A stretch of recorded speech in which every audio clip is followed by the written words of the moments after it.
Rhythm makes everything move.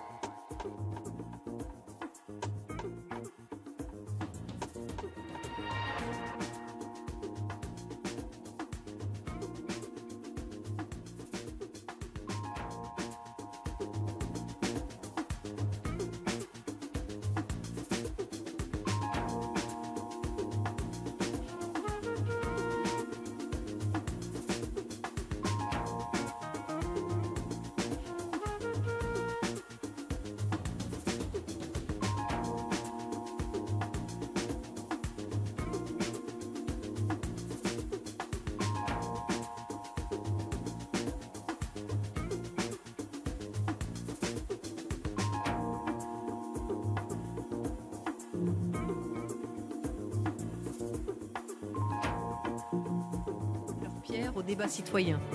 Partager des connaissances, s'intéresser, s'étonner, questionner, apprendre et comprendre les autres, telles sont les valeurs simples que nous avons essayé de promouvoir depuis 2 décennies. L'audace est le moteur de tout, cette disposition de l'esprit, cette force en action qui permet de surmonter les obstacles pour améliorer et transformer la société. Dans la conduite et la maîtrise du monde, l'audace n'est pas un programme. Elle nous englobe tous. Elle est une manière d'être, une attitude face à l'action. Cette année, la Cité de la Réussite vous invite à découvrir, partager ou renouer avec l'audace.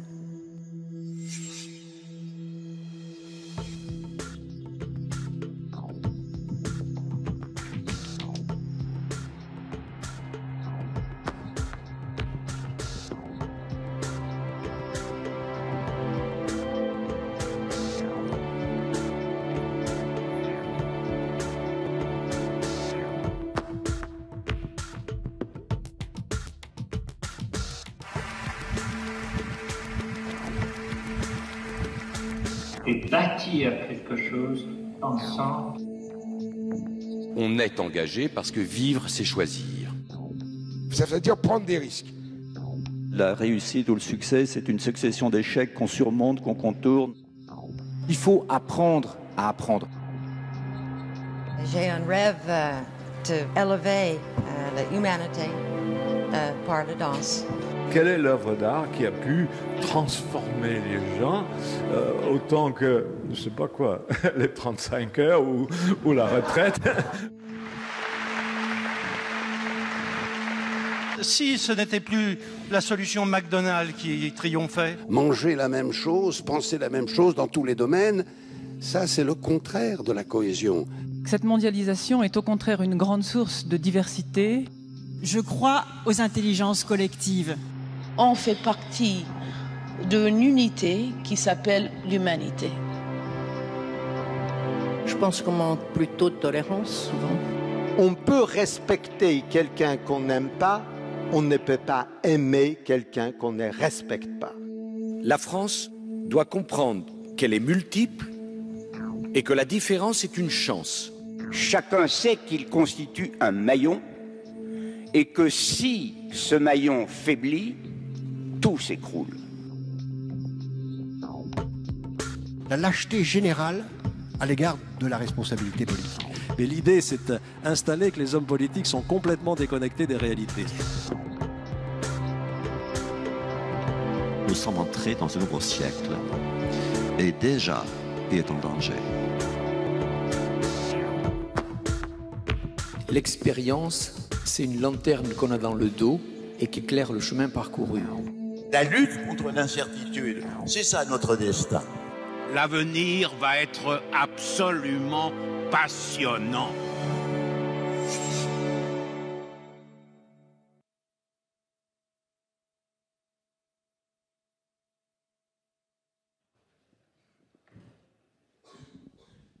Bonjour à toutes et à tous.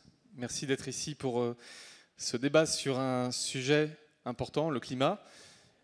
Jamais dans notre histoire, dans l'histoire de l'humanité, la conscience de vivre sur un modèle de civilisation à bout de souffle n'a probablement été aussi aiguë. La nécessité de changer de logiciel n'est plus une lubie d'utopiste. C'est une idée majeure en phase d'émergence. Cette nécessité porte un nom, elle s'appelle la transition. Elle consiste à passer d'un monde à l'autre, ce qui suppose à la fois de comprendre et d'acter les limites du XXe siècle, mais aussi d'imaginer un siècle réellement neuf. Difficile aujourd'hui de dire, s'il vous plaît, difficile aujourd'hui de dire si le XXIe siècle sera celui-là ou si les retards inhérents à tout grand projet nous renverront au XXIe siècle, à supposer qu'on en ait la patience. Sur la question du climat, les constats sont établis. Le GIEC, le groupe intergouvernemental d'experts sur le climat, vient de présenter son rapport annuel la semaine dernière, dont le résumé se trouve dans les 2 pages que personne n'a lues, puisque les diplomates ont décidé de les ôter du rapport. En 2 pages, les experts disent qu'il ne faut pas dépasser, c'est un peu technique, pardon, les 1000 gigatonnes de CO2 émis dans l'atmosphère par l'homme d'ici à 2100. Ils disent aussi qu'en rythme actuel, cette barre fatidique sera franchie entre 2035 et 2045, dans 20 à 30 ans d'ici.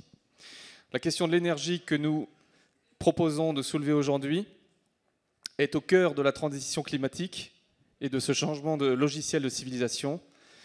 La taille des enjeux risque de nous demander beaucoup d'audace. C'est ce que nous allons voir avec nos invités, que je vous demande maintenant d'accueillir et d'encourager.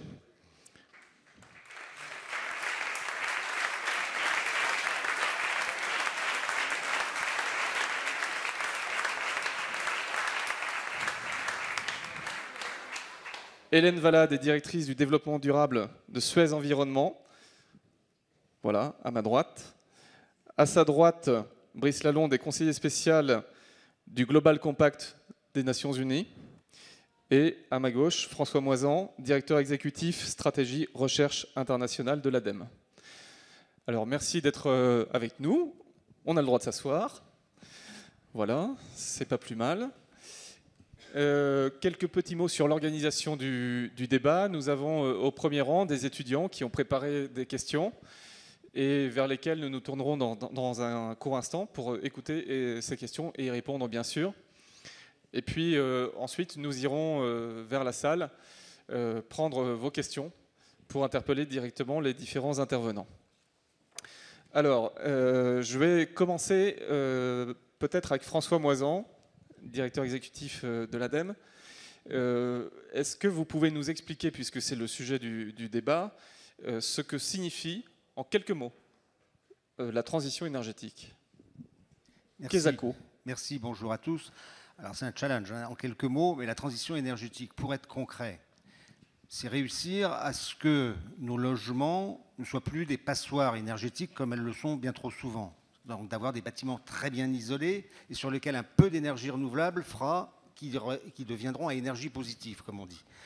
C'est-à-dire qu'ils produiront plus d'énergie qu'ils n'en consomment. Ils en produiront plus qu'ils en consomment. Donc on voit déjà qu'on va devenir producteur d'énergie. C'est aussi que pour les transports, qui est un gros sujet, une grosse priorité, d'avoir des véhicules beaucoup plus performants. On sait faire des véhicules 2 litres au 100. Mais c'est aussi des services de mobilité qui vont changer, avoir un impact sur l'environnement très important. On a des gains énormes et on peut passer à l'électricité. Donc, du côté de la demande, arriver à diviser par 2 nos consommations actuelles d'énergie à l'horizon 2050. On sait le faire avec les technologies. Et puis du côté de la production, c'est une énergie qui va être produite de plus en plus décentralisée par rapport à ce qu'on connaît. Il y a plus de 200 000 ménages qui sont producteurs d'électricité. Il y a 30 ans, ça n'existait pas. Ils sont raccordés au réseau électrique, ils deviennent des producteurs. Ça va se développer et maintenant l'équilibre offre-demande de l'électricité, elle va se faire à un niveau très local, des clusters, production, consommation. Et tout ça, ça se fait avec des technologies qui sont à portée de main. En revanche, là où il faut de l'audace, c'est arriver à changer le modèle dans lequel on va fonctionner, le modèle économique, à mieux comprendre, parce que ça suppose que chacun d'entre nous saura ce que c'est que l'énergie, ce que c'est que de la maîtriser, pas seulement de se dire il faut que j'ai plus de revenus pour plus d'énergie, mais dans une logique différente, de dire voilà, j'optimise ma consommation pour être plus efficace. Sans être diplômé de Polytechnique, on peut peut-être faire une précision. Électricité et énergie, c'est pas tout à fait la même chose. La consommation d'électricité en France, c'est quoi? C'est 15, 16, 17%? En finale, c'est plus que ça, c'est plus proche de 30%. Mais si j'ai bien dit... Ou la production, pardon. Dans la production? Oui, dans la production d'énergie. Ah oui, dans la production d'énergie, c'est de l'ordre de 15%. C'est 15%. C'est beaucoup plus faible. Mais l'objectif à 2050, c'est bien par rapport à ce que nous consommons, de le diviser par 2. Et ça, encore une fois, on peut le faire. Les technologies existent. Petite question, pourquoi on ne le fait pas? Pourquoi on ne le fait pas? Pourquoi on ne le fait pas déjà? Alors on commence à le faire. Il y a des bifurcations. J'évoquais sur les transports, les services de mobilité. Regardez depuis 4-5 ans ce qui est en train de se passer sur les transports. Et ce qui se passe, parce que ça coûte moins cher, les histoires de Blablacar par exemple, de réserver. Pourquoi? Ça existe.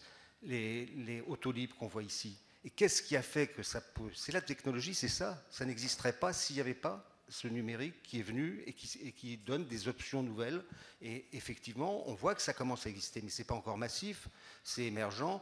Donc l'objectif, c'est d'accompagner effectivement, puis de développer des innovations, parce qu'on n'en est qu'au début de ces innovations. Et de plus en plus, on pourra arriver effectivement, mais il faut changer le paradigme. Moi, je dirais l'audace, il y a 50 ans, c'était de faire des grands barrages. On les a fait. Et ça a amené de l'énergie. C'était de faire un programme électronucléaire qui a amené de l'énergie. C'était d'aller explorer le pétrole et le gaz au bout du monde. Ça a donné de l'énergie. Maintenant, le paradigme, il a complètement changé. On sait bien que ça ne pourra pas alimenter 9 milliards d'habitants sans faire des émissions de gaz à effet de serre insupportables. Donc, il faut changer de paradigme. Et ce que je disais, c'est du local, c'est la maîtrise de chacun, une meilleure efficacité. Et c'est un bouleversement important dans nos comportements, mais pas sur la techno.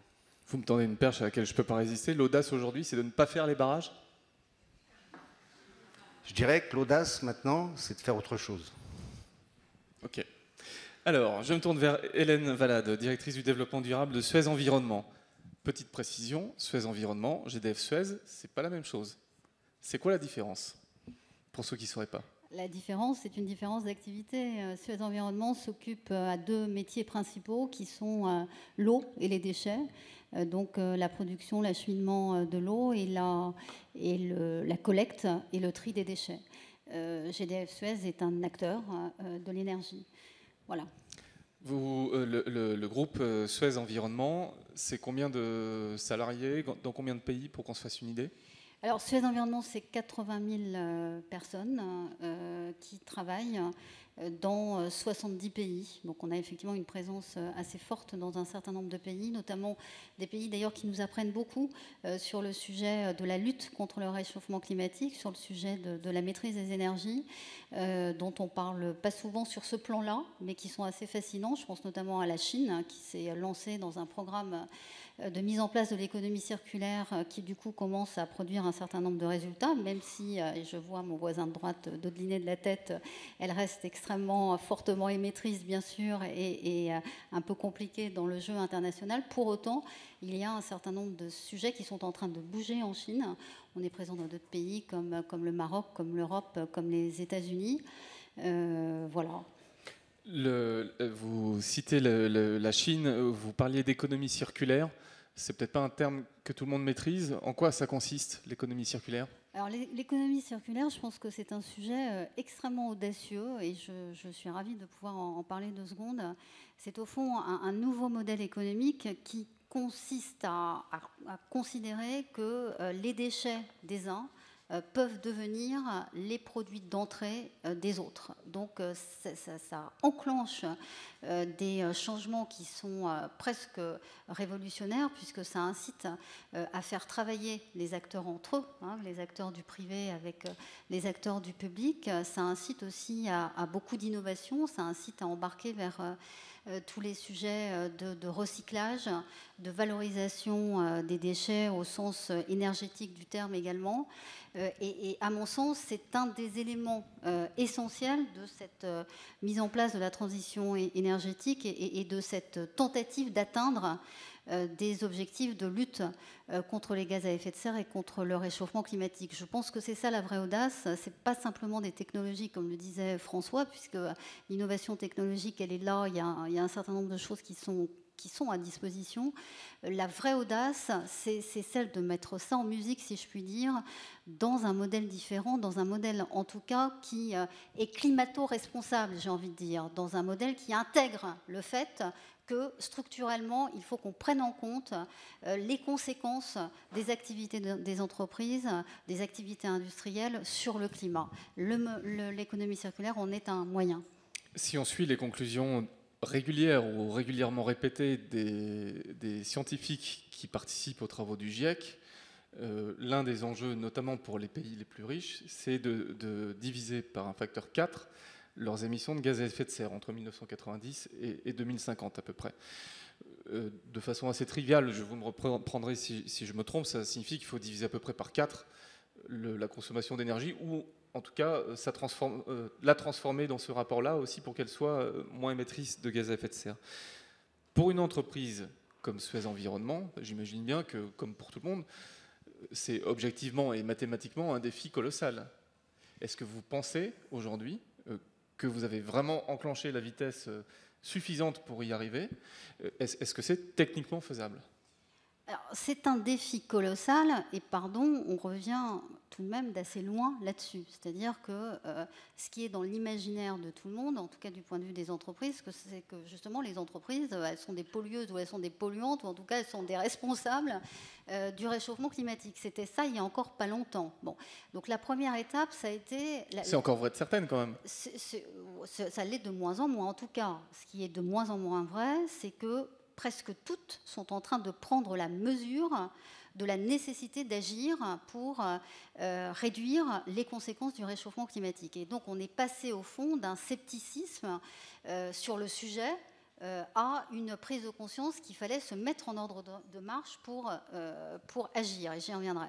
Ce que vous dites, vous, c'est qu'au fond, ça c'est autre chose qu'on entend aussi beaucoup en ce moment, c'est que, voilà, de toute façon, c'est une fatalité, on ne peut pas faire grand-chose. Je ne dis pas qu'on ne peut pas faire grand-chose, je dis que c'est monumental. Le raisonnement que vous citez pousse à ça, c'est-à-dire, voilà, fatalité, c'est la main du destin, on ne peut pas agir. Moi, je pense que, et c'était d'ailleurs, et je pense que Brice Lalonde en reparlera, assez significatif à New York au mois de septembre, où les entreprises ont été réunies avec les négociateurs onusiens, justement, pour faire des passerelles entre les acteurs, c'est-à-dire entre les acteurs entreprises, entre les acteurs collectivités locales, entre les acteurs institutionnels, et pour dire au fond deux choses. Que justement, il n'y a pas de fatalité dans tout cela, il y a des solutions, et c'est un discours et beaucoup plus qu'une posture, parce que c'est un engagement d'un certain nombre d'entreprises, il y a des solutions.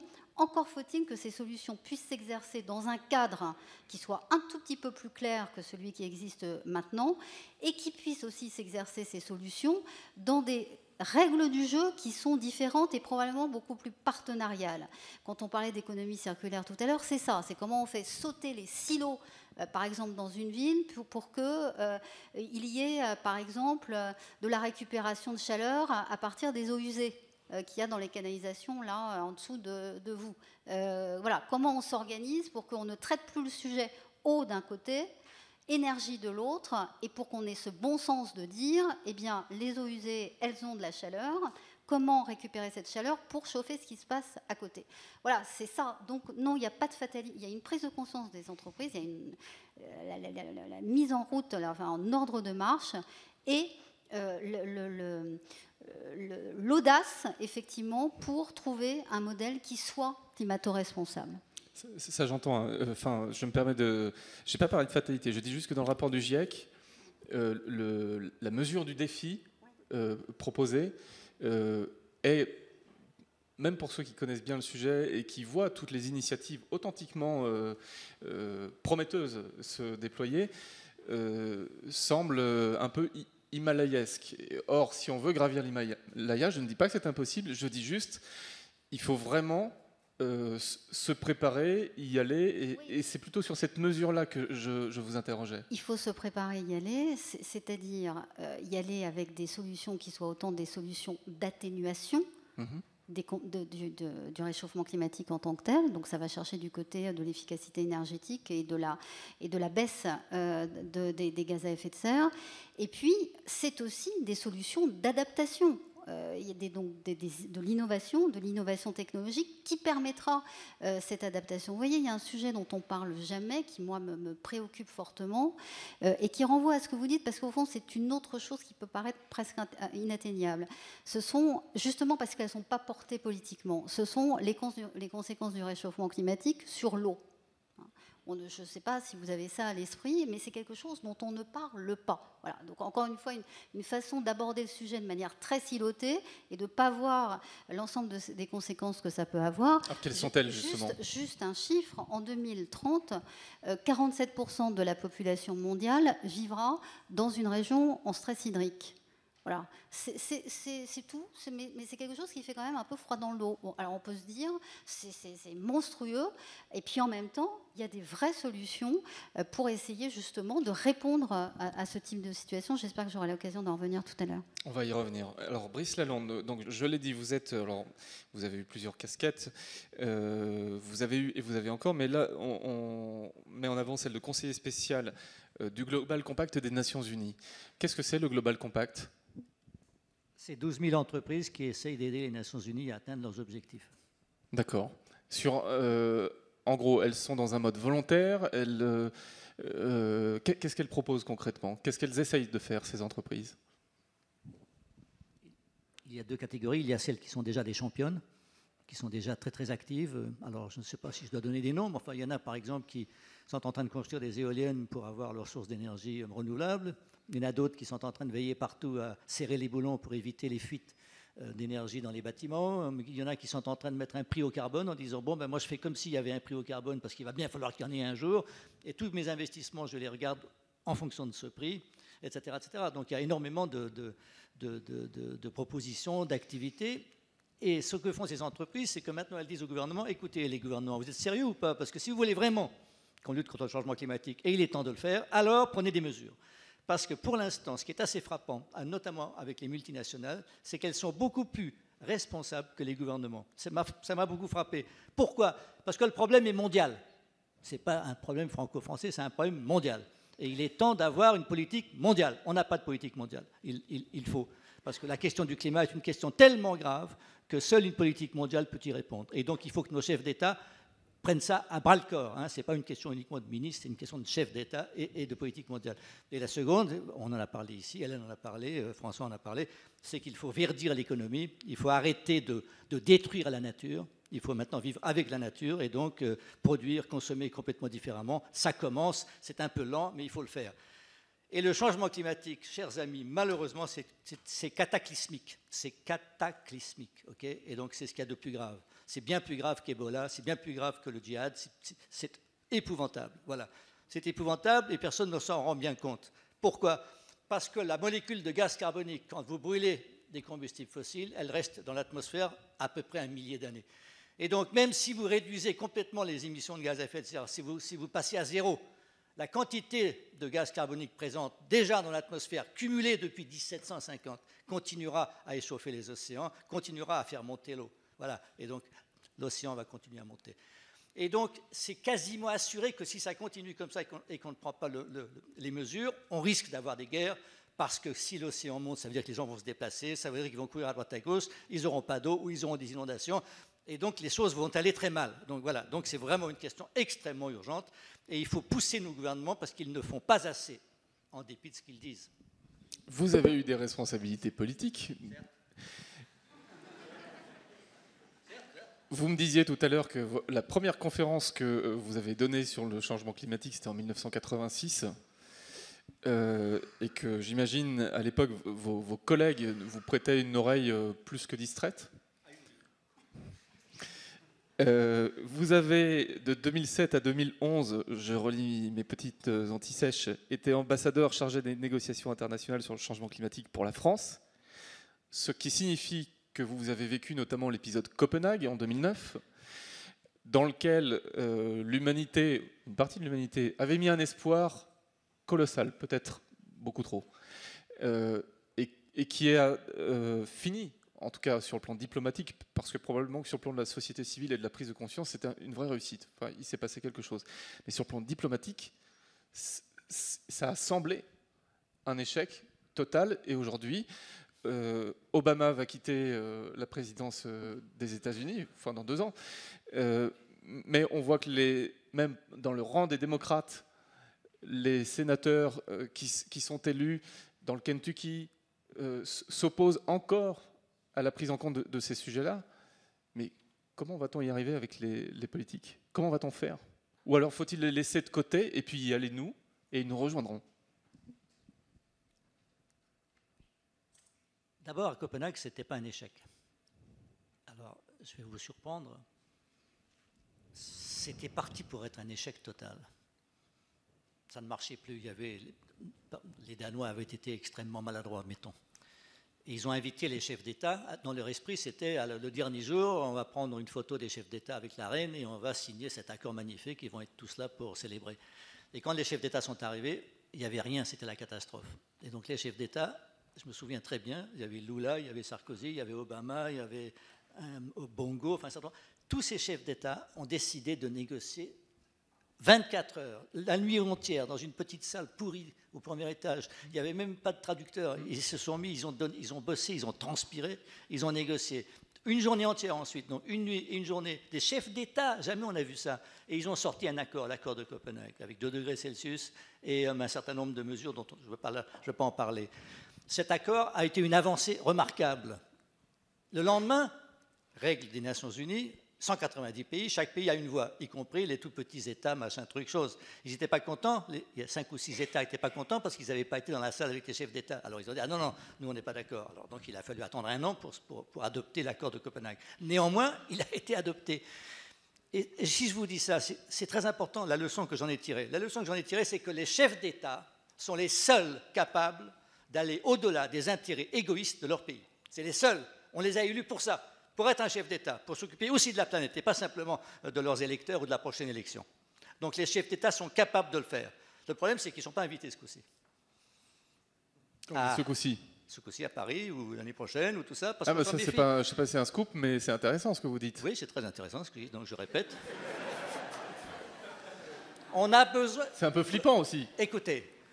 Ils sont pas invités. Vous vous rendez compte de ce que c'est que cette histoire de changement climatique et de ce que vous a dit Hélène et François? C'est la modification radicale de notre manière de produire, de vivre à la surface de la Terre depuis au moins 2 siècles. C'est la fin des combustibles fossiles. On se passe des combustibles fossiles, on se passe de pétrole et de charbon, on passe à autre chose. C'est une affaire immense.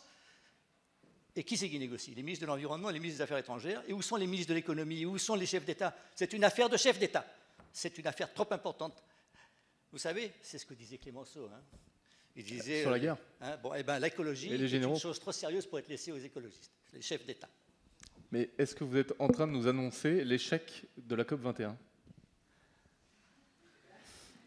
Je pense qu'il y aura un accord, parce que tout le monde veut un accord, et puis parce que si à la fin il n'y a pas d'accord, on va dire, mais les Nations Unies, ça sert à quoi? C'est la COP 21. 21, ça veut dire 21 ans. 21 ans qu'on essaie de trouver un accord, on ne trouve pas. Bon, ça veut dire qu'en fait, il y aura la 22, la 23, la 24, la 25. Il y aura un accord tout simplement pour la crédibilité de ces négociations des Nations Unies. Mais est-ce que cet accord sera suffisant pour régler le problème? Sans doute que non. Il mettra en route une mécanique. La différence entre cet accord-ci et ce qu'il y avait jusqu'à présent, c'est que tous les États doivent faire quelque chose, tous. Et ils sont tous d'accord pour faire quelque chose. Parce qu'on est au XXIe siècle, parce que les pays en développement vont commencer maintenant et déjà émettre davantage que les pays développés, ou en tous les cas les pays développés du XXe siècle. Tandis qu'au siècle dernier, donc il n'y a pas tellement longtemps, c'était uniquement les pays riches qui avaient quelque chose à faire. Protocole de Kyoto. Là, tout le monde aura quelque chose à faire. Mais la grande difficulté, comme il n'y a pas de politique planétaire, c'est qu'on ne sait pas ce qui est équitable. Je vais vous donner juste une toute petite idée pour voir les trucs. Le seul endroit au monde où il y a eu un élément de supranationalité depuis la Seconde Guerre mondiale, c'est l'Europe et l'Union européenne. Fantastique résultat, fantastique, même si on n'est pas content parce que ça ne marche pas assez bien. C'est formidable, il y a un élément de supranationalité. Et là, dans le système européen, vous avez un organe qui s'appelle la Commission. La Commission fait des propositions. Par exemple, quand les chefs d'État ont décidé, après Copenhague, ou avant Copenhague, de réduire les émissions européennes de 20%, et d'ailleurs ils ont décidé de faire 30% jusque-là, la Commission, on lui a demandé, fait une proposition. Alors la Commission arrive et elle dit, toi la Hongrie tu feras ça, toi la France tu feras ça, toi le Royaume-Uni tu feras ça, toi l'Espagne tu feras ça. Alors ensuite ça discute évidemment, ah non c'est trop dur pour moi, mais il y a une proposition sur la table. Aux Nations Unies il n'y a rien, il n'y a aucune proposition. Pourquoi ? Parce que les Nations Unies ça n'existe pas. C'est les Nations Unies, comme son nom l'indique, c'est un syndicat d'États souverains. Si les États souverains, et si personne dans ces États souverains ne fait une proposition, il n'y en a pas.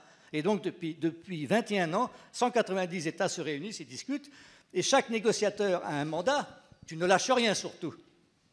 Ah, alors, tu ne lâches rien, donc il ne se passe rien. On est dans le bain. Messieurs, dames les étudiants, à vous de maintenir la pression. Qui veut commencer ? On va prendre 2-3 questions à la suite. Alors, jeune homme, allez-y, présentez-vous, dites-nous d'où vous venez. Merci beaucoup. Et on prend une question. Arthur Corbin, Master 2 à Paris 1 en coopération internationale et politique de développement. Moi, j'ai une question et je me demande si elle n'est pas... Le problème, en fait, c'est le sujet en lui-même.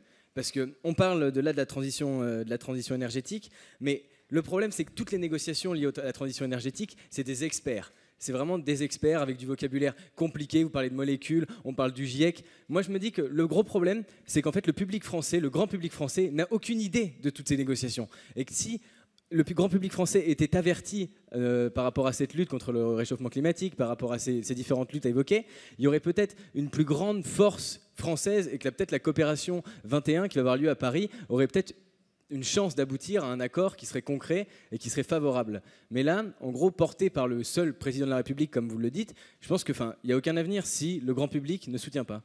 Merci. Ok, on va prendre une deuxième question. Bonjour. Bonjour.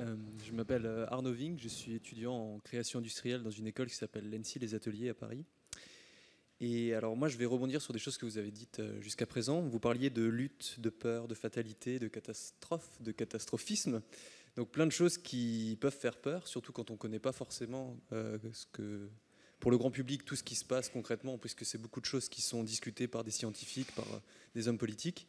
Donc moi ma question serait comment rendre la transition énergétique désirable au plus grand nombre pour qu'on aille vers une transition qui ne se fasse pas dans la peur, mais qui se fasse plutôt dans le désir ou dans l'audace. Ok, et on prend une troisième question, s'il vous plaît. Bonjour, Éléonore, je suis étudiante à l'EDEC.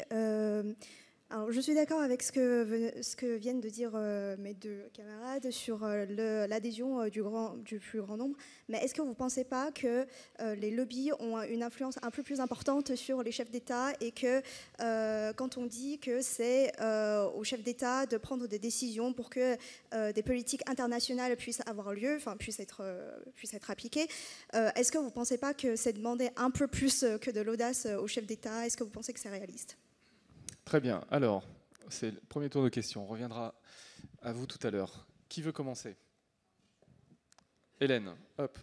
Moi, Arnaud et Arthur, si je peux me permettre de vous appeler par votre prénom, merci de vos questions parce que je suis absolument convaincue, on l'est à Suez Environnement, que d'abord, on a un mode de communication tous qui est trop anxiogène, qui n'est pas assez vulgarisateur. Alors là, c'est quelque chose qu'il faut dire.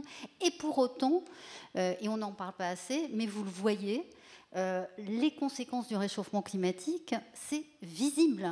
Je ne sais pas où vous habitez, à Paris ou en France, les rivières dont les débits sont en train de devenir rien du tout, voire de disparaître, ou bien les inondations qu'on a un peu partout, à n'importe quel moment dans l'année, etc., que ce soit en France ou à l'international. Bon, bref, on est... regardez la température qu'il a faite depuis au mois d'octobre. Bon. Donc on est dans ce dérèglement du climat. Il est visible. Et c'est vrai qu'on aurait dû commencer par là, peut-être, dire cela. Voilà. Donc à partir de là... Oui, mais aujourd'hui on fait avec. Que faut-il faire? Ah oui, non, vous avez été victime d'une inondation? Non. Bon, on fait avec, on aimerait bien s'en passer. Hein, non, mais ce que je veux dire, c'est qu'il y a 65 millions de Français qui n'ont pas été inondés, ils s'en foutent. D'accord, ça coûte très cher. Écoutez, allez voir ceux qui sont inondés, puis allez en parler de ça aux assureurs, c'est une autre affaire. Donc je crois que... Et puis je ne pense pas que toutes les personnes qui habitent dans des endroits où dont les rivières disparaissent sont très heureuses non plus.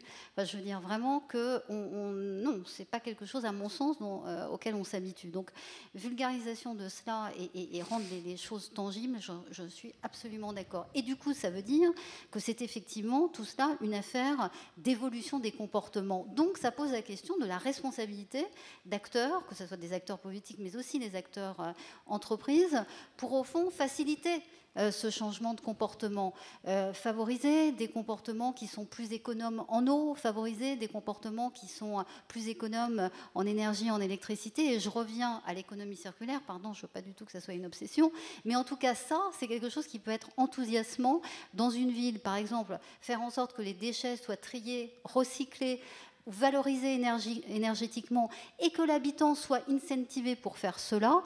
Voilà des choses qui commencent d'ailleurs. Il y a des villes qui sont pionnières.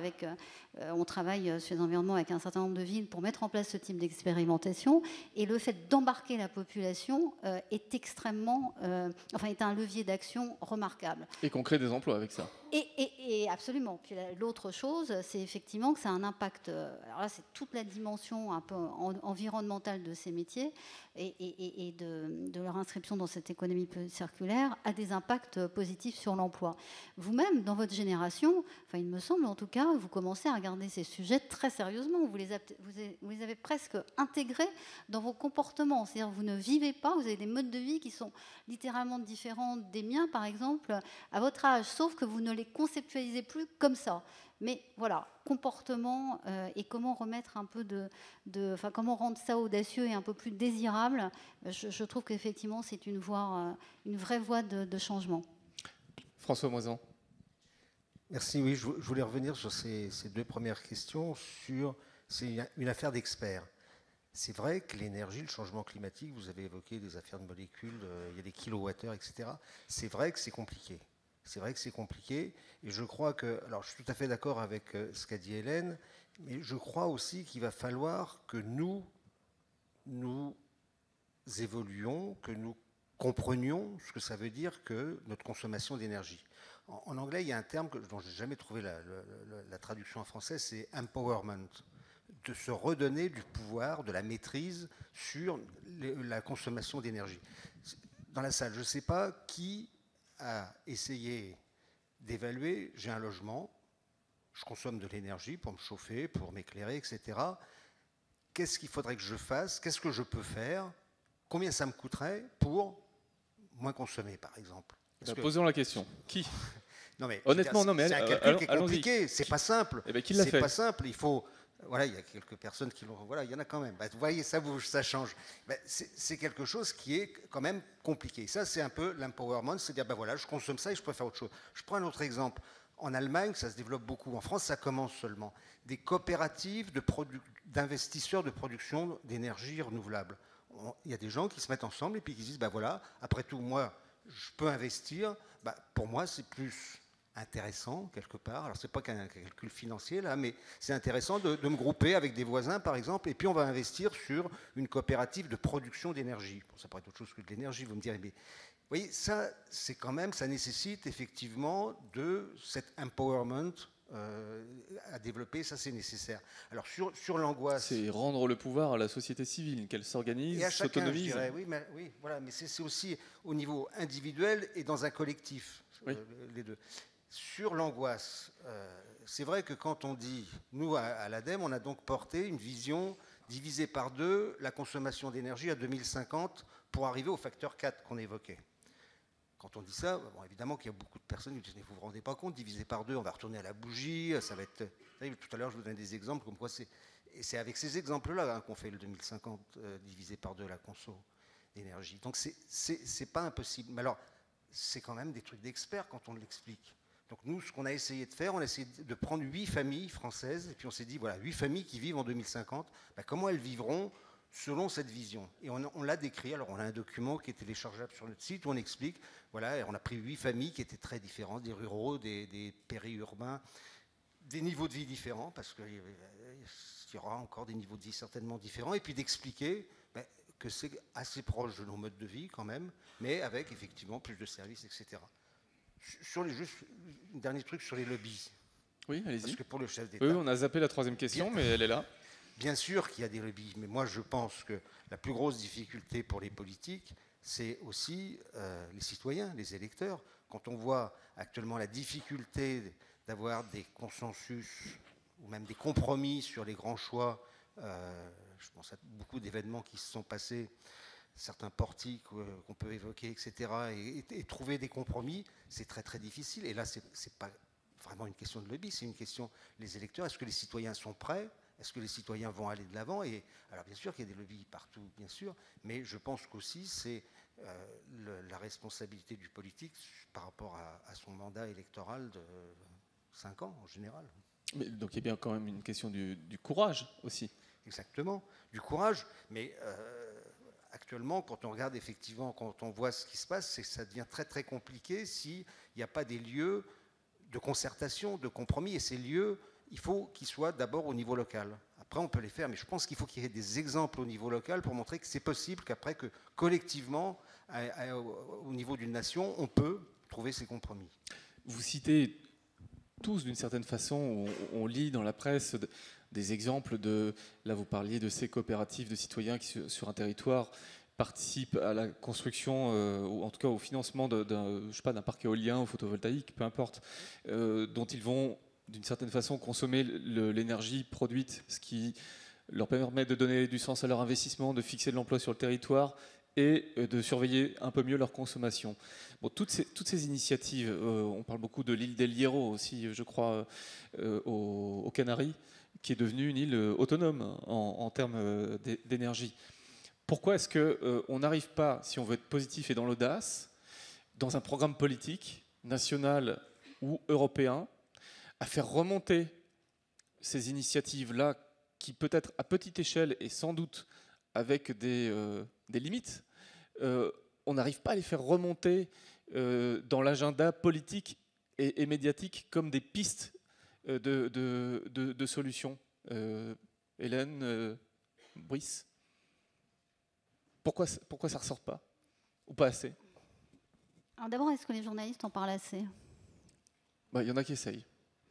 Mais est-ce que vous-même, vous considérez que c'est un sujet qui fait l'objet de débats dans des émissions, dans vos hebdos, à la hauteur de l'enjeu? Non. Non, pardon, je me mets dans la... Vous dites non. Ah non, c'est voilà. C'est absent de la sphère médiatique. Donc je pense que là, il y a un vrai sujet.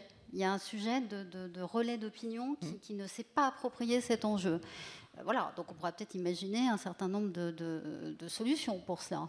Il y en a d'ailleurs qui travaillent à essayer de sensibiliser les journalistes sur la question. Oui. Je pense que, voilà, pardon, c'est un peu provocateur ce que je dis, mais non, vous avez raison. Il y a quelque chose là qui me turlupine depuis pas mal de temps. Ensuite, vous avez raison, il se passe, mais c'est peut-être aussi le propre des situations de transition, quelque chose d'assez étrange en ce moment, où ce que j'appelle le micro bouge, c'est-à-dire les expériences de certaines personnes, de certaines villes, collectivités locales, régions, départements qui se sont engagés dans des programmes des territoires à énergie positive, des programmes extrêmement concrets qui commencent à porter leurs fruits. De l'autre, des entreprises qui se mettent en ordre de marche, comme je vous le disais tout à l'heure, qui construisent, si je pense aux entreprises du BDP, des bâtiments énergie positive, ou pour la mienne, qui transforment complètement les métiers de l'eau et de l'énergie en valorisation énergétique, justement. Bon, voilà, il y a des expériences, des choses qui commencent à marcher, donc du micro qui bouge, mais qui n'est pas suffisamment déployé encore pour véritablement faire bouger le cadre global. Donc on a une sorte de déconnexion en ce moment entre le micro et le macro qui produit la situation dont vous parlez. Moi je pense que c'est une question, moi je suis très optimiste et j'ai envie d'être, de penser que les choses vont s'arranger. Je pense qu'il va falloir réconcilier ce micro et ce macro et que ça demande un tout petit peu de temps. Voilà. Ça demande de l'audace pour continuer ces expérimentations, ça demande de l'audace pour avoir le courage de tirer les conséquences de ces expérimentations, parce qu'il y a plein de choses qui ont été faites qui ne marchent pas du tout. Voilà, donc le dire, pourquoi, et puis à un moment, ça fera bouger le cadre. Oui, Lalonde, notamment sur le... Je pense que la plupart de nos hommes politiques ont le regard tourné vers le passé. Et donc, ils imaginent l'avenir comme ils ont connu le passé. C'est-à-dire que la croissance va être de retour, ça y est, ça va venir, on ne sait pas très bien comment, mais forcément, on entend ces espèces d'incantations tout le temps. Et en réalité, je pense que ça ne reviendra pas comme avant. Je pense que nous sommes entrés dans un nouveau monde. Je pense en effet, comme Hélène, qu'énormément d'expériences ont lieu qui sont absolument passionnantes, que la société civile est en marche, que tout ce qui est sur le partage des voitures, des appartements, tout ça c'est extraordinaire, c'est en train de pénétrer, que l'énergie, le mariage, comme disait François, du numérique et de l'énergie est en train de changer complètement la donne et de mettre le consommateur au pouvoir qui devient lui-même producteur, etc. Il y a des choses extraordinaires qui sont en train de se produire partout, mais nous n'avons pas le résumé politique ou la vision politique de ce que c'est en train de devenir, de ce que ça veut dire. Et nous avons besoin donc d'ingénieurs et de juristes. Je prends un exemple sur l'économie circulaire. Une société de construction célèbre me dit, nous allons livrer des bâtiments, mais nous allons rester propriétaires des matériaux. Et donc, dans 70 ans, quand le bâtiment sera donc démoli, nous reprendrons les matériaux et nous reconstruirons autre chose. 70 ans, donc je me suis dit, putain, ça c'est un modèle économique nouveau, quoi. Hein, c'est formidable, on se projette dans 70 ans. Mais quel est le contrat par lequel le bâtiment appartient au client, mais les matériaux restent au constructeur? Totalement nouveau, hein, c'est l'économie circulaire, c'est complètement neuf, il faut inventer ça. Où sont les juristes? Travaillons, allons-y. Même chose récemment en Islande, ça me passionne. Je vois une usine qui recycle le CO2. Ben, comme le CO2 c'est le problème, tiens, si on le recycle, c'est pas plus mal. Alors on recycle le CO2 et on fait de la chimie du carbone à partir du CO2, y compris, on transforme ce gaz carbonique déchet en fuel, en carburant. Ah, tiens, mais alors, c'est incroyable. Alors. Donc, on peut le faire. Oui, on peut le faire. Ah, ça demande beaucoup d'énergie. Alors, laquelle, comment fait-on, etc. Mais c'est possible. Et donc, ça veut dire qu'une nouvelle chimie est là. Et donc, des hydrocarbures, si je puis dire, naturels sont là aussi, etc. Donc, le monde de demain est en train d'apparaître doucement en ce moment. Et donc, être audacieux, c'est le prendre et être les premiers et à dire, voilà, l'avenir, il est là. Et entre nous, soit dit, la France n'est pas si mauvaise, hein. Elle n'est pas si mauvaise, parce que si vous regardez par rapport les émissions par habitant de gaz carbonique en France, par rapport même à la Chine, on est derrière la Chine. La Chine nous a dépassés par habitant. Et donc, si vous voulez, bon, on n'est pas non plus à la peine. Donc, on a déjà beaucoup de techniques, on a beaucoup de savoir et on a de l'imagination. Donc, c'est vrai que c'est un peu dommage, il y a un décalage avec nos responsables politiques qui ne voient pas l'avenir, qui ne voient que le rétroviseur. Et alors, la plus belle phrase, je la cite toujours parce que je ne peux pas m'empêcher de la citer tellement elle est belle, c'est un cheikh, un gars de l'Arabie Saoudite, en 1973, qui avait dit cette chose extraordinaire, l'âge de pierre ne s'est pas arrêté par faute de pierre. Eh ben, il pensait au pétrole, le gars. Eh ben, ça veut dire que l'âge du pétrole s'arrêtera parce qu'on aura trouvé mieux. Voilà, tout simplement. Très bien. Alors, l'invitation parle d'audace, sans doute un programme politique. Dans un pays, je dirais même sur un continent qui est en panne de programme, qui est en panne presque de direction, de projets collectifs, j'ai l'impression que vous êtes d'accord sur le fait qu'il y a là une opportunité formidable, mais enfin quand même, qui n'apparaît nulle part. Comment leur botter un peu le derrière? Comment on fait? Vous qui connaissez les arcanes du pouvoir, alors on fait quoi? J'ai essayé. Non mais il doit bien y avoir des solutions. On cherche là. Comment on fait? Écoutez, on ne va pas faire de politique trop. Hein.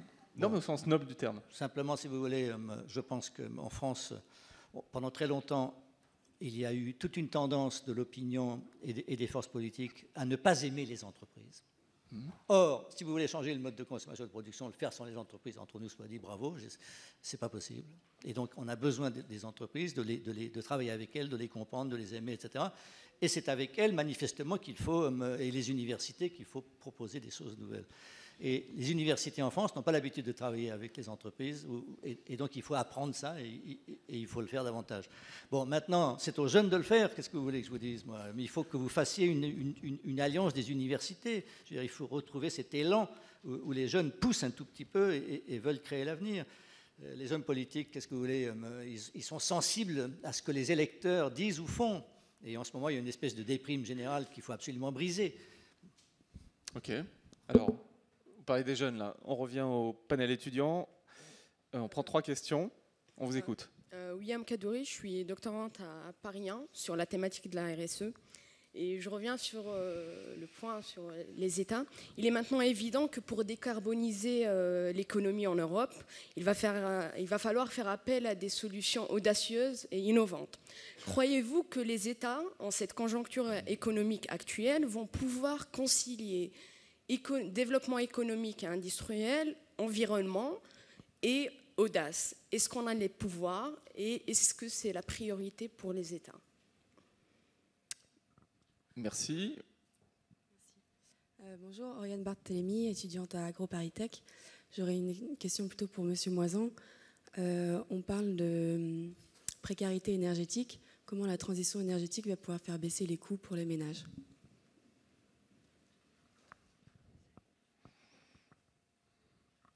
Bonjour, je m'appelle Pierre Lhomme, je suis étudiant en classe préparatoire économie. Finalement, la transition énergétique, ça apparaît un peu, d'après vos descriptions, comme une formidable opportunité pour stimuler la croissance, créer des emplois et pourquoi pas réenchanter le discours politique. Alors dans ce cas-là, pourquoi est-ce que les partis politiques, les hommes politiques, les responsables politiques en tiennent si peu compte dans leurs projets, dans les discours, les débats qu'ils tiennent? Je crois qu'il y a... Non, vous n'avez pas de questions? Pardon. On a fait le tour du panel, donc on va pouvoir revenir et répondre à vos questions. Sur cette question de l'opportunité, on a un petit peu répondu à certains aspects. La dimension de l'emploi, quand même, elle est importante. La transition énergétique, vous avez mesuré, l'ADEME, ce que ça peut représenter en termes de création d'emplois? Enfin, et pour être tout à fait honnête, destruction-création, parce que probablement qu'il y a des secteurs qui vont souffrir. C'est évidemment une question essentielle. Est-ce qu'on peut conjuguer une lutte contre le changement climatique, une transition énergétique et les priorités sociales et économiques du pays? C'est une question évidemment fondamentale. Quand on a présenté dans le débat, nous l'ADEME, avant le projet de loi, une vision à 2030 et 2050, avec cette division par deux des consommations d'énergie, avec la croissance des énergies renouvelables, évidemment qu'on savait bien que la question qu'elle est... Mais ça veut dire quoi? Est-ce que c'est à la bougie, comme je le disais? Alors, on a travaillé avec un laboratoire de Sciences Po, l'OFCE, de façon à pouvoir illustrer, regarder qu'est-ce que ça veut dire d'un point de vue économique. Et on a fait 2 scénarios. Un scénario où il n'y avait pas la transition énergétique, on continuait avec le même mix énergétique, et puis cette vision qu'on portait. Et le résultat de ce modèle, il a été discuté avec tous les économistes, c'est que le modèle de la transition montre plus de croissance, pas beaucoup plus. À 2050, on gagne 2 années de croissance. C'est pas énorme, mais c'est positif. Et 800 000 emplois de plus que le scénario de référence. Pourquoi? Pourquoi? Parce que quand on y réfléchit... 800 000 emplois nets entre les destructions et les créations. Exactement, puisqu'on perdra des emplois dans des secteurs, en revanche on va en gagner dans d'autres. Où on va en gagner? Par exemple, la réhabilitation de nos logements, c'est des emplois qui ne sont pas délocalisables. Donc on voit bien que si on a ce vaste chantier de réhabilitation, on va créer des emplois et qui sont des emplois en France. Et ça va stimuler de l'activité économique, donc le modèle le montre. Bon, là encore, c'est des débats d'experts, j'en conviens. Je suis étudiant, je ne veux pas me planter, c'est quoi les secteurs vers lesquels il ne faut plutôt pas aller? C'est le secteur des énergies, de la production des énergies fossiles. Dans l'automobile, on va perdre des emplois sur certains secteurs d'activité, on va en gagner sur d'autres parce qu'on aura des véhicules et des services. Ce qu'on a beaucoup de mal à voir, et ce que je voulais dire avec le numérique, c'est qu'on voit bien que tous ces services de mobilité, c'est vrai que ça va nous faire consommer moins de véhicules, mais ça va créer des emplois dans ceux qui font ça. J'ai un exemple, on a soutenu un projet sur le Grand Lyon de mobilité durable, où il y a plusieurs facettes dans ce projet, mais il y en a une, c'est une prévision des trafics de tous les modes à 1 heure. C'est une première mondiale qui s'est faite, qui se réplique. Et cette prévision, elle est disponible sur les smartphones de tous les Lyonnais, et ça permet d'optimiser ces trajets. Ça fait baisser des consommations d'énergie, ça réduit le CO2. L'entreprise qui s'est impliquée, elle vient de gagner à Toronto un marché de 7 millions de dollars pour répliquer cette expérience. Donc c'est aussi du business, c'est aussi des emplois. Donc si je suis ingénieur informatique, je candidate plutôt ici que chez PSA? Non, PSA a développé avec nous, on est co-investisseurs, là l'État aussi investit, hein, et c'est pas dans la dette, c'est un investissement non maastrichtien. On a développé un prototype de véhicule hybride sans batterie. C'est de l'air comprimé. Ce véhicule était exposé au Salon de l'Auto, au Mondial de l'Automobile. Malheureusement, il est encore un peu cher, les marchés, mais j'espère que ça viendra. Il y avait une question sur la précarité. Allez-y. C'est évidemment essentiel. Alors là, votre question est intéressante parce que vous dites faire en sorte que les ménages payent moins leur énergie. On sait que l'énergie, son prix va augmenter. Actuellement, il y a passagèrement une baisse, mais à long terme, tout le monde sait que ça va augmenter. Comment on fait? Et il faut qu'on réduise nos consommations. Donc on voit bien que notamment pour les logements, si on a des logements plus efficaces, on va baisser la facture, c'est clair. Néanmoins, il faut investir. Et comment accompagner les ménages les plus précaires pour investir? Et ça ne va pas se faire du jour au lendemain.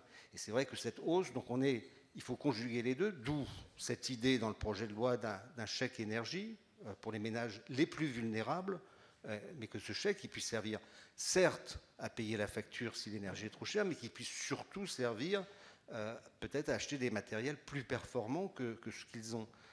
Néanmoins, c'est vrai qu'il faut prendre en compte cette perspective. On a réfléchi à 2030 la consommation. On voit que pour 80% de la population française, d'ici 2030, la consommation sera surtout sur du qualitatif. Mais il y a 20% de la population française pour qui l'accroissement des revenus servira aussi à consommer plus de matière et d'énergie. Donc il y a 20%, mais 80% pour lesquels ce sera du qualitatif. Qu'est-ce qu'on met dans ce chapitre qualitatif, par exemple? Sur du qualitatif, c'est plus effectivement d'immatériel, de services, des choses qui ont un impact beaucoup moins important sur la matière, l'énergie qu'on va consommer. D'accord. Moi, je voudrais juste te dire qu'il y a sans doute une méthode qui s'appelle la taxe carbone. Vous voulez dire, il y avait la taxe carbone, parce que maintenant, il faut être un peu sérieux.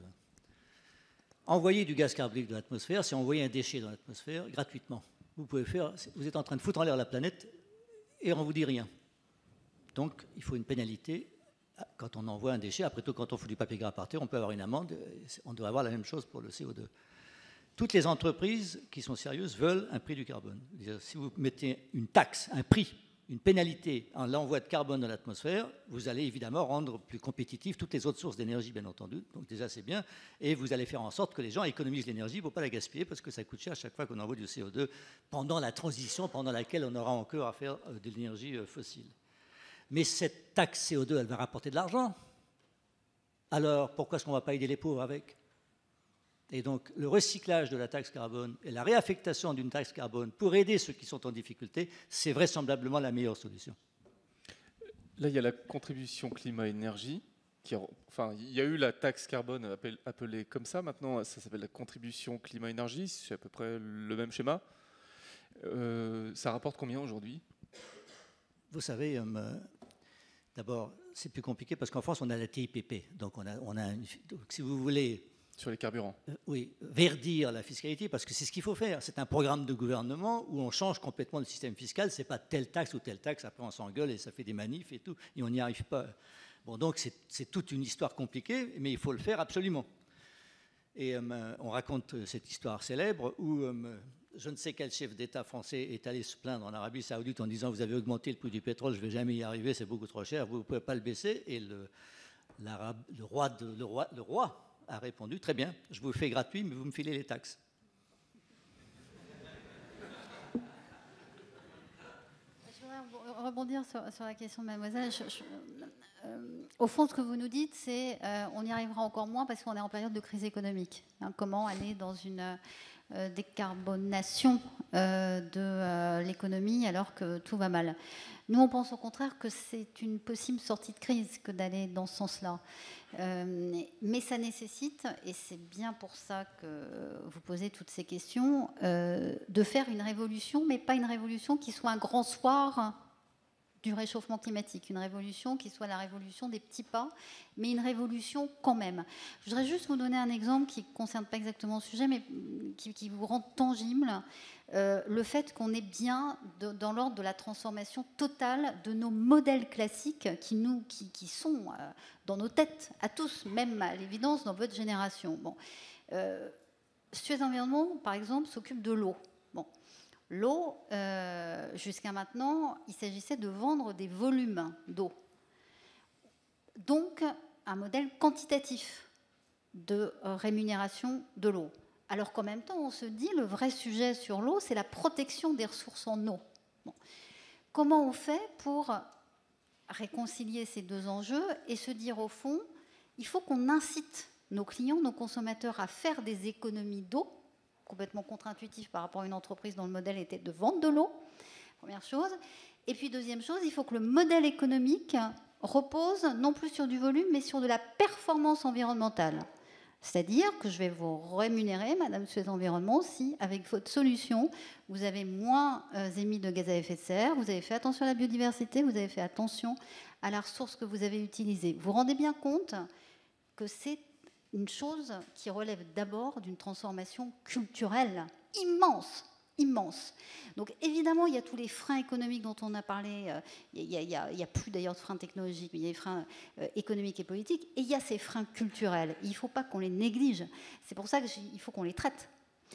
Et c'est pour ça que ça demande pour le coup de l'audace, du courage. Moi, je salue mes collègues directeurs de développement durable dans les entreprises parce qu'ils sont, et il y en a quelques-uns dans la salle, ils sont en train de mener ce combat en étant à la fois des professionnels et des militants. Mais c'est bien ça le sujet. C'est bien celui d'une transformation culturelle. C'est pour ça que c'est pas simple. Voilà. Aujourd'hui, par exemple, sur ce modèle alternatif que vous évoquez, est-ce que dans l'entreprise que vous représentez, vous avez chiffré ce que ça implique, par exemple, pour l'emploi? Est-ce que ça veut dire que vous passez par une période plus compliquée parce que peut-être vous ferez moins de chiffre d'affaires? Est-ce que ce genre de choses, vous l'avez modélisé? C'est plutôt de l'accompagnement interne à ces nouveaux métiers, parce que c'est plus la même chose. Donc il faut qu'on forme, il faut qu'on accompagne ces changements dans l'entreprise. Le changement. Il faut que l'entreprise tienne aussi. Et il faut que l'entreprise. Oui, mais alors la chance, enfin je ne vais pas parler que de moi, mais la chance, c'est qu'on a commencé cette transformation avant la crise. Ça aussi, c'est une grande question. Est-ce qu'on fait ces évolutions en période de crise ou justement quand tout va bien? Nous, on a eu la chance de commencer assez tôt, donc d'être plutôt dans de l'anticipation. Donc ça n'a pas, pendant que tous les signaux économiques étaient au vert, c'est ça que je veux dire. Donc c'est pour ça que ça a été peut-être plus facile que dans d'autres endroits. Mais dans tout cela, l'accompagnement des salariés, l'accompagnement pour les faire passer d'un système de compétences à un autre, puisque c'était aussi votre question, Walter, elle est capitale. Dans les déchets, par exemple, quelqu'un qui triait les déchets entre hier et aujourd'hui, c'est plus du tout la même chose. Maintenant, il est doté d'appareils à infrarouge pour faire un tri des déchets tel que ça permettra le recyclage derrière. Bon. Donc voilà, c'est pour donner la mesure de ce qui est en train de se jouer concrètement en ce moment.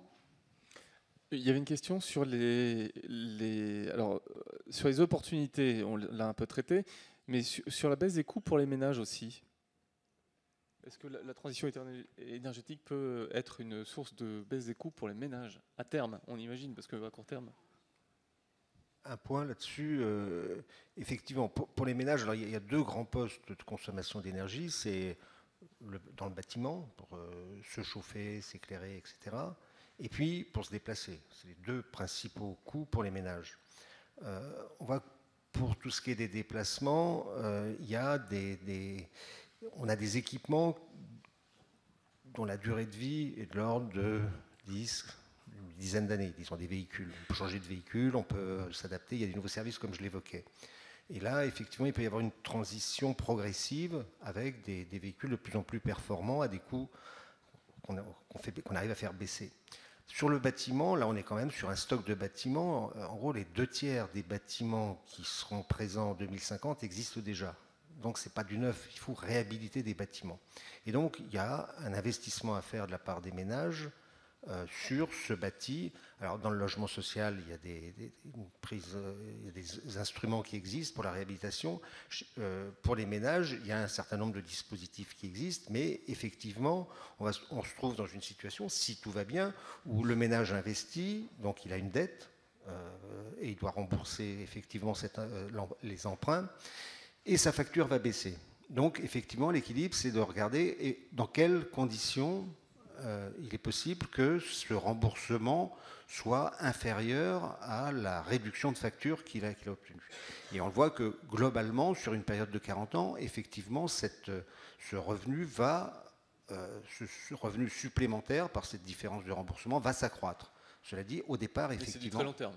Sur 30 ans, d'ici 2050, 40 ans à peu près, 30 à 40 ans, mais effectivement, c'est pendant les premières années qu'il y a cette difficulté, d'où la nécessité d'avoir des dispositifs d'aide, comme on a ces aides fiscales actuellement, l'éco-prêt à taux zéro, comme on a le crédit d'impôt développement durable, qui permettent aux ménages, notamment les moins fortunés, d'investir et de pouvoir atteindre le plus rapidement possible cette réduction et cet accroissement des revenus hors charge de l'énergie, dette incluse.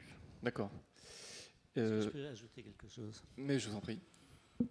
Ce que je voudrais ajouter, c'est que comme les problèmes sont mondiaux, la question des ménages à revenus modestes est encore plus compliquée à l'échelle mondiale, puisque vous avez plus d'1,5 milliard de personnes qui sont privées de toute énergie. Et donc c'est très très difficile, quand on essaye de réfléchir à une politique de lutte contre le changement climatique à l'échelle mondiale, c'est très difficile d'oublier, on ne peut pas oublier qu'il y a aussi des gens qui en manquent. Et donc on a cet effort double à faire, à la fois à répondre aux urgences pour sortir les gens de la misère, et à la fois lutter contre le changement climatique. Et bien c'est là qu'on a cette nouvelle génération de techniques extraordinaires. Par exemple, quel est l'avantage du photovoltaïque ou de l'éolienne? Il n'y a pas de combustible. Il n'y a pas de combustible. Et en plus, donc c'est formidable. Que votre problème, c'est l'investissement, c'est ce que disait François. Mais une fois que vous avez investi, coût marginal de production d'1 kilowatt, quasiment rien, c'est quasiment nul. Et je voudrais revenir sur ce que disait Hélène. Je pense que la transition énergétique, alors je ne sais pas si on sait exactement vers où on va, je pense que c'est une révolution beaucoup plus large, puisqu'il s'agit de ne pas détruire la nature comme on l'a fait jusqu'à présent depuis 2000 ans. Je veux dire, on ne paye pas l'eau, on ne paye que la sueur des gens qui la transportent, qui la nettoient, qui l'amènent, etc. Et l'eau, on la paye? Non, on ne la paye pas. Est-ce qu'on paye le pétrole? Vous ne payez pas le pétrole, vous ne payez que les gens qui font des trous, qui font, etc. Un jour, il faut payer maintenant. C'est-à-dire qu'il faut rendre à la nature, mais il faut parce qu'autrement, on est en train de la détruire. Donc ce nouveau système où on se sert, on n'a pas de combustible, on se sert de ce qui arrive naturellement, où l'on réinvestit de l'argent dans la nature pour la remettre en état, c'est quelque chose d'absolument magnifique. C'est un magnifique projet de société.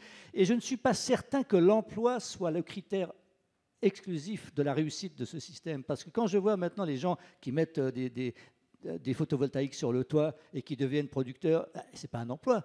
Et pourtant, ils ont un revenu supplémentaire. Ou quand je vois les gens qui font Blablacar ou je ne sais quoi, ou qui partagent leur appart, ou qui font du crowdfunding pour leurs projets, etc. Ça se déplace, ce sont des activités qui se développent en dehors de l'emploi. Ce n'est pas exactement la même chose. Et donc je pense que... C'est l'activité avec un revenu, mais ce n'est pas un emploi. Exactement, c'est une activité qui rémunère, on a un revenu en nature en quelque sorte, et donc il se passe quelque chose de totalement neuf. C'est pour ça que c'est très difficile de répondre exactement ça fait combien d'emplois, je ne sais pas. Ça en fait, évidemment le bâtiment ça en fait beaucoup, mais il se passe aussi autre chose, l'invention de nouvelles activités qui ne sont pas comptabilisées en termes d'emploi. C'est clair, ça fait partie du changement. Je crois qu'on a traité toutes les questions. Est-ce que j'en ai oublié? Il faudrait qu'on aille vers la salle. Voilà. Donc, je vais vous demander de lever la main pour qu'on vous passe le micro et on va faire la même chose. Donc, on va prendre 2-3 questions que je vous demande de poser de façon concise pour que chacun ait la parole. Allez-y, on vous entend. Bonjour, je suis Jean-Luc Fessard. Et moi, une chose me perturbe, je travaille dans le monde de l'hôtellerie-restauration. Et une chose me perturbe, c'est qu'à chaque fois qu'on parle de transition énergétique, on ne parle pas du tout d'alimentation. Alors, je n'ai pas les chiffres d'ailleurs sur la consommation d'énergie, mais moi, ce qui est intéressant, c'est de savoir que, par exemple, un steak de 200 grammes, c'est 3000 litres d'eau. Donc la conclusion derrière, c'est qu'ils vont peut-être réduire sa consommation de viande. Et je suppose que c'est à peu près homothétique pour la consommation d'énergie, mais ça, je n'ai pas les éléments. Merci de cette question.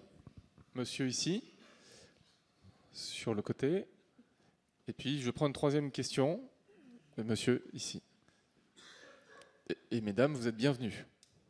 N'hésitez pas. Oui, et Jean-Louis Escafit, je suis secrétaire d'union locale de CFDT des Pays du Grand Biterrois. C'est sur ce territoire qu'il y a la zone d'emploi, qui a le record de France du taux de chômage, 175 chômeurs sur 1000 actifs.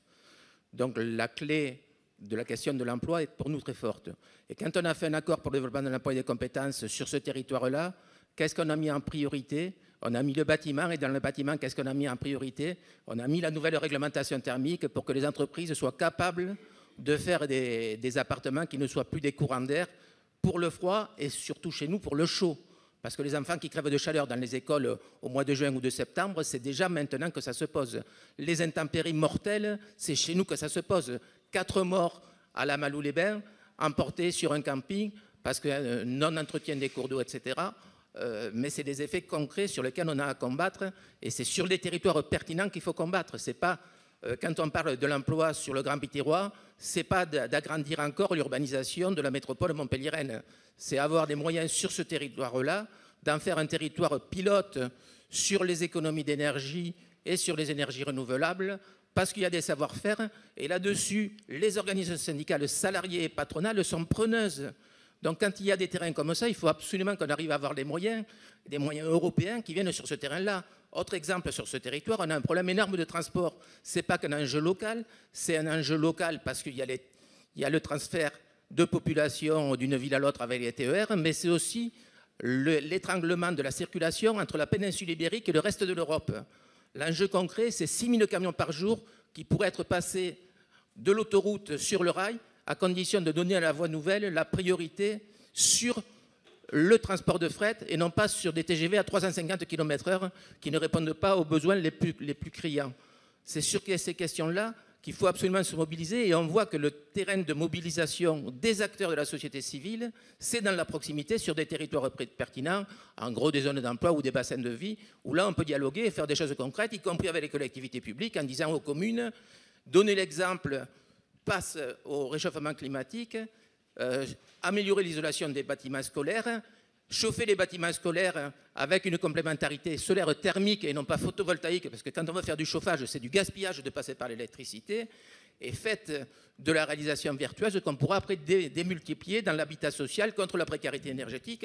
Et là aussi, les acteurs se mobilisent. Concrètement, on a un projet d'une association de consommateurs avec Habitat et Humanisme, en liaison avec une grande mutuelle d'assurance, pour faire du micro-diagnostic thermique et aider les gens à faire les investissements les plus pertinents.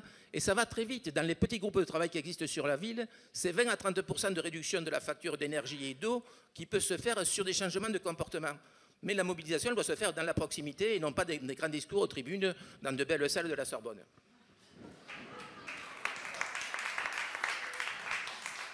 Cela dit, la vie n'étant pas binaire, on peut faire les deux. C'est pas interdit. Tout à fait. Merci beaucoup pour votre témoignage.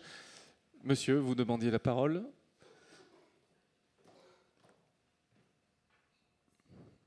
Bonjour. Bonjour, Benjamin Chazelle. Je voulais revenir sur le frein qui est le frein des investissements et poser la question, quelles solutions audacieuses pourraient être envisagées pour réconcilier les temps de retour sur investissement des énergies renouvelables qui sont très longues et la logique rapide, politique et des entreprises qui veut que les résultats soient faits à court terme. Voilà. Je pense qu'il y a un frein à faire bouger et quelles solutions audacieuses peuvent être mises en place. Je pense qu'elles sont insuffisantes à l'heure actuelle et je pense que c'est un problème récurrent. Voilà. Très bien, merci pour cette question. Qui se sentirait de répondre à cette question très précisément? Hélène Valade. Alors, il y a deux choses dans votre question. Il y en a une qui est... je pense qu'il y a... quelles sont aussi les façons un peu innovantes de tracer les investissements de manière macroéconomique vers les technologies propres. C'est le premier sujet. Bon. Et alors moi, je suis très attentive à ce qui se passe, je ne sais pas si vous avez vu ça, autour des green bonds. c'est-à-dire au fond des investissements qui vont être fléchés dans des technologies propres grâce à un check, enfin une évaluation du projet qui bénéficiera de l'investissement, et il n'en bénéficie que si il répond à un certain nombre de critères, et notamment ceux des gaz à effet de serre et ceux de la dimension environnementale de manière majeure. Je pense qu'il faut être attentif à ça, c'est extrêmement intéressant, parce que là, on tient une des solutions qui répond à attirer justement les investissements là où il faut. Bon. L'argent de ces green bonds, il viendrait d'où? Bah oui, il est sur les marchés. Ce sont des obligations, généralement. Je pense notamment à des grandes entreprises qui ont lancé, qui ont levé des obligations sur les marchés financiers, mais qui sont attribuées, ça s'appelle des obligations ouvertes, uniquement si elles s'appliquent à des projets particuliers, donc qui sont eux-mêmes screenés au regard d'un certain nombre de critères. Voilà. Et ces obligations, elles présentent des avantages pour l'entreprise qui les émet par rapport à des obligations classiques ou... Bah non. Oui, c'est du long terme. Oui, je comprends pas votre question. Oui. C'est en quoi cet outil financier est-il nouveau par rapport à un outil financier La nouveauté, classique? c'est que la levée de fonds est corrélée à l'objet sur lequel elle s'applique. C'est-à-dire que c'est de l'investissement qui est dédié à des projets verts, à des projets de technologie propre. C'est ça la différence par rapport à... Oui, c'est ça. D'accord. Non, mais c'est très bien, c'était ma question. Donc il y a un certain nombre d'entreprises qui se sont engagées dans cette aventure, et apparemment elle marche bien. Donc encore une fois, elle permet de flécher de l'argent là où il faut qu'il soit, hein, c'est-à-dire dans des projets propres. Voilà. Deuxième chose, comment peut-on innover à l'intérieur de l'entreprise pour répondre à ce que vous dites? C'est-à-dire, au fond, pour faciliter la mise en place de technologies bas carbone, par exemple, et cela en faisant prendre en compte aux décideurs une dimension un peu plus de long terme. Alors, il y a des choses que certaines entreprises commencent à faire, ce sont les prix fictifs du carbone en interne. Alors, pardon, c'est un peu technique, mais je vous prends un exemple concret. J'achète une pompe pour pomper l'eau, d'accord? Cette pompe, elle consomme de l'énergie. Bon. Je voudrais acheter une pompe qui est plus perfectionnée dans la mesure où elle consomme moins d'énergie, mais elle est un tout petit peu plus chère que la pompe précédente. Comment je fais pour faire en sorte d'acheter la seconde et pas la première? Eh bien, je donne le prix que cela aurait si on prenait en compte justement le prix du carbone. C'est pour ça que c'est un prix fictif du carbone. Et dans ce cas-là, je convainc mes interlocuteurs en interne sur ce raisonnement-là de dire, ben voilà, il faut mieux acheter la deuxième pompe que la première. Voilà. Donc il y a un certain nombre d'entreprises qui se lancent là-dedans en ce moment. C'est pareil, ça demande de l'audace parce que c'est pas le raisonnement classique, mais ça commence à marcher. Ça, c'est un pari qui fonctionnera si finalement il y a un vrai prix du carbone qui est donné demain. Donc on imagine que ces entreprises, dans le même temps, vous l'évoquiez, Brice Lalonde, vont appuyer, militer, faire du lobbying pour qu'une régulation, enfin en tout cas un prix du carbone à long terme, soit clairement explicité. Oui, exactement. Et récemment, comme le disait Hélène, il y a eu une réunion à New York, une espèce de sommet sur le climat, et c'était très impressionnant du côté de la finance, précisément. Et vous voyez même que la fondation Rockefeller, alors Rockefeller, pour ceux qui savent, c'est quand même l'ancêtre du pétrole, hein. Ça y est, ils abandonnent le pétrole. Ils ne veulent plus de combustibles fossiles dans leurs investissements, etc. Donc c'est quand même assez frappant, quoi. Et vous avez un mouvement de désinvestissement important avec des milliards, si je puis dire, où on commence à sortir le pétrole et le charbon, etc. Donc les entreprises et les financiers commencent à se préparer à l'après-charbon, du moins en tous les cas, hein. Bon, ils commencent à se dire, oh là là, ça peut arriver, etc. Il faut imaginer que vous ayez une année terrible avec 5 ou 6 cyclones, comme il y a eu aux Philippines, avec des vents à 300 km/h, ou comme à Sandy à New York. À ce moment-là, vous risquez d'avoir tout d'un coup un sommet en urgence, et bon, allez, on arrête le pétrole, on le laisse sous terre, on arrête le charbon, etc. Dans les hydrocarbures, il y a le pire, c'est le charbon, et le moins pire, c'est le gaz. Donc, si vous voulez, si vous remplacez le charbon par du gaz naturel, c'est déjà pas mal. Donc, vous êtes déjà en train de faire des progrès. Donc, voilà où nous en sommes. Et puis, je voudrais juste aussi dire aux syndicalistes qui est là et qui nous dit qu'il faut absolument travailler localement. Mais c'est évident qu'il faut travailler localement. C'est évident que ça se passe là aussi. Mais Regardez, tous les jours, vous avez des types qui se noient dans la Méditerranée parce qu'ils sont en train d'essayer d'échapper à leur pays. En Syrie, vous avez eu, entre 2007 et 2011, une énorme sécheresse qui a envoyé la moitié des agriculteurs dans les villes, etc. Vous croyez qu'en France, on échappera à une crise de ce genre-là si ça devient de plus en plus grave dans tous ces pays? Non, on n'y échappera pas. Et donc, c'est très important d'avoir à la fois, vous savez ce qu'on disait toujours, agir localement et penser globalement. Il faut toujours faire ça, il faut toujours faire les deux. Moi, je suis frappé de voir des gens, dès qu'il fait froid en hiver, ils me disent « Oh, tu nous emmerdes avec tes histoires de changement climatique, regarde comme il fait froid ». Simplement, le même jour, ça brûle en Australie et ils ne le voient pas. Donc, il faut avoir un peu la tête globale quand même. J'avais un exemple sur les investissements de long terme que vous évoquiez. Les entreprises, comme l'a dit Hélène et Brice, s'organisent et effectivement essayent de préparer le long terme. Mais je crois que c'est aussi le rôle des pouvoirs publics et ce que nous faisons à l'ADEME, par exemple, avec les crédits investissements d'avenir qui ont été mis en place, on aide aussi à innover et à partager le risque. Je pense que c'est le rôle aussi des pouvoirs publics que d'aider les entreprises à partager, en fait, de les accompagner. Et comment ça se passe? On a investi, par exemple, avec Alstom sur une filiale qui s'appelle Alstom Offshore France, qui vise à développer des éoliennes pour l'offshore, donc des grosses éoliennes qui seront en mer. Investir sur ce type de technologie, et là, il s'agit de construire une usine qui va être inaugurée le mois prochain à Saint-Nazaire, qui va fabriquer des éoliennes offshore.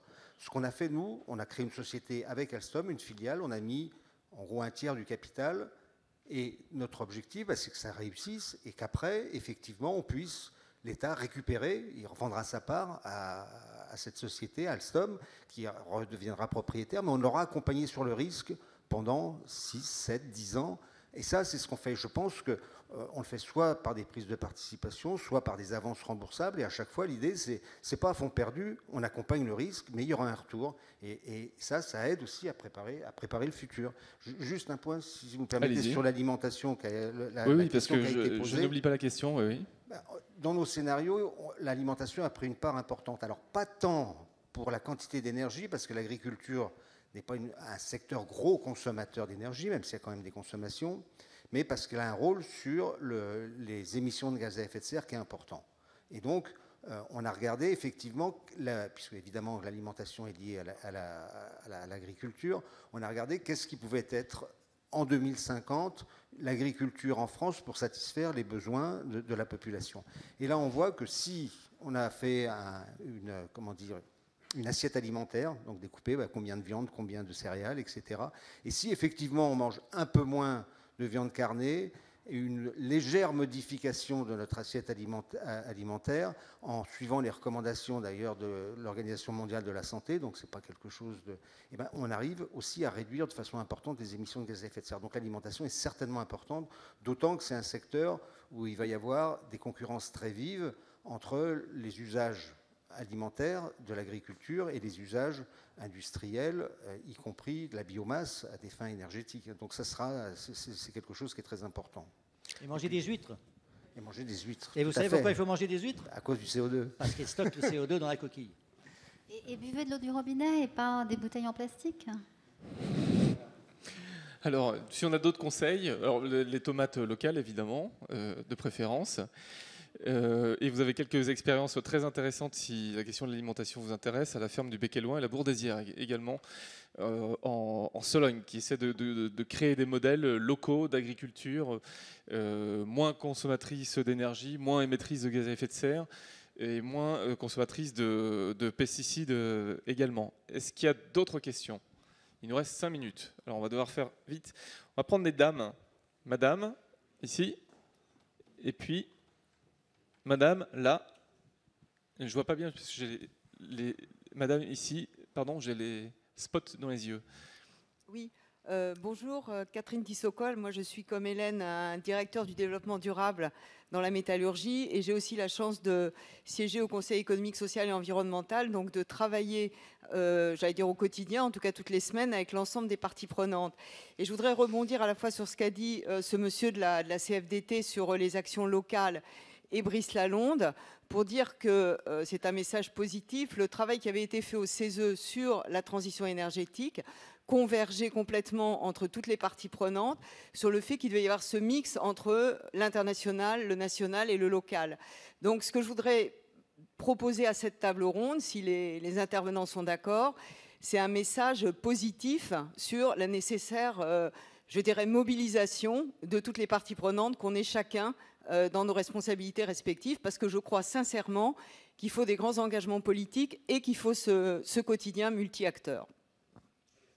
Merci pour ce message positif et mobilisateur, on espère, dans le cadre de la COP21 notamment.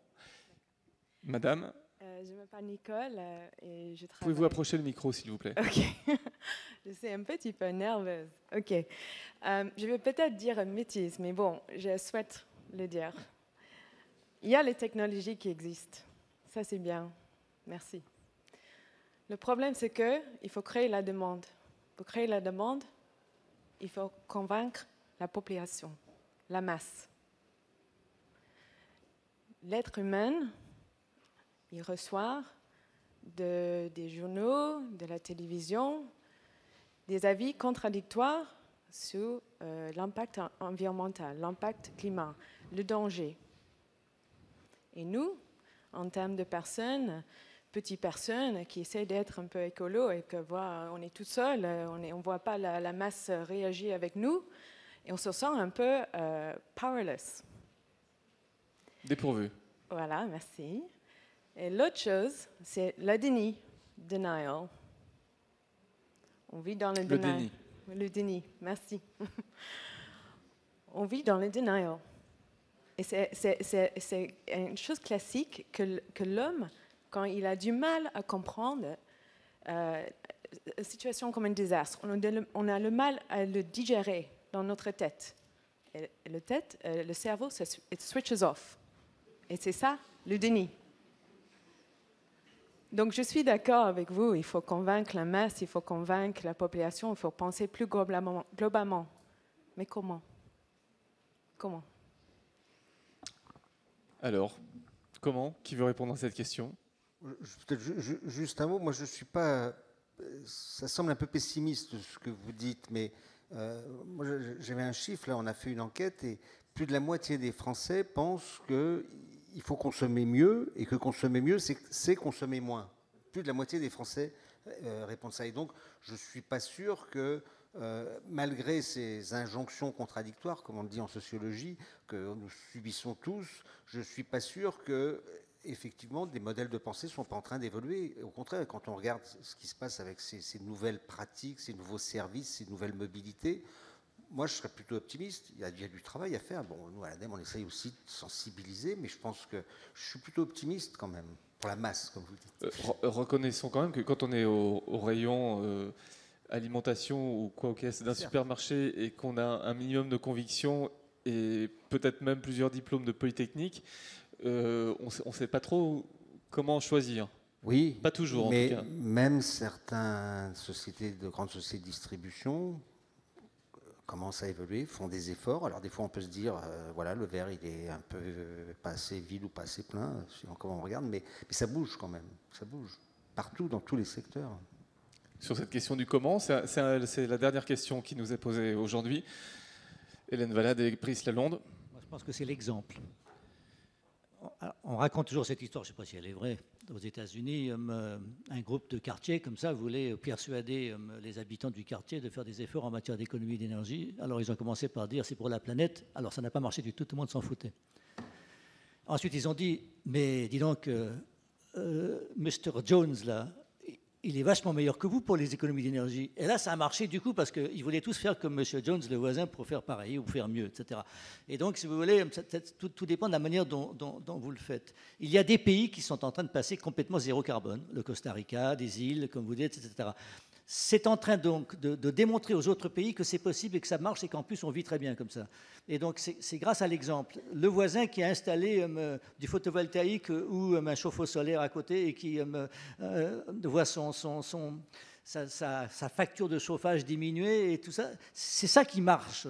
Et donc Je pense que c'est par l'exemple que c'est la meilleure solution, c'est comme ça.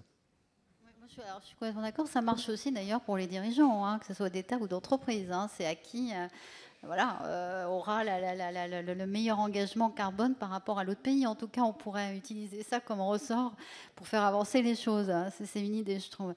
Moi, je dirais la participation. Je pense que, pour répondre à votre question, mademoiselle, je pense que le fait de rendre acteurs les citoyens d'un dispositif, par exemple, très concret de valorisation des déchets dans une ville donnée, dès lors qu'on est en capacité à créer une sorte de gouvernance multipartite locale entre la collectivité locale, l'entreprise et les citoyens ou des associations, là, je pense qu'on tient une méthode pour initier ces changements de comportement. On a déjà pas mal d'exemples comme cela et qui montrent bien que dès lors que la personne devient actrice, je pense notamment, l'exemple qui me vient à l'esprit, là, ce sont ces personnes qui utilisent justement maintenant leur smartphone pour nous renvoyer des exemples de pollution qui peuvent arriver dans un certain endroit, donc qui nous alertent là-dessus. Bon.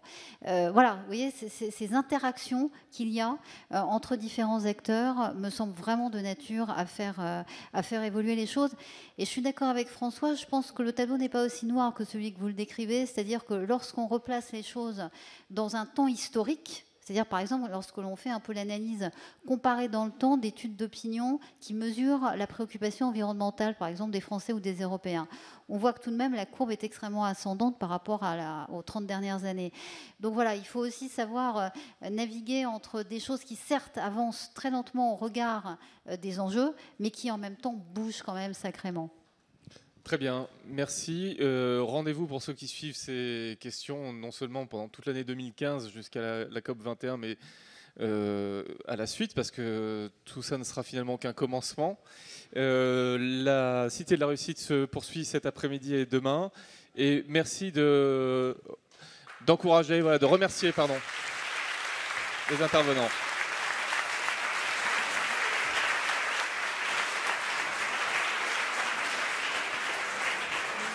À bientôt.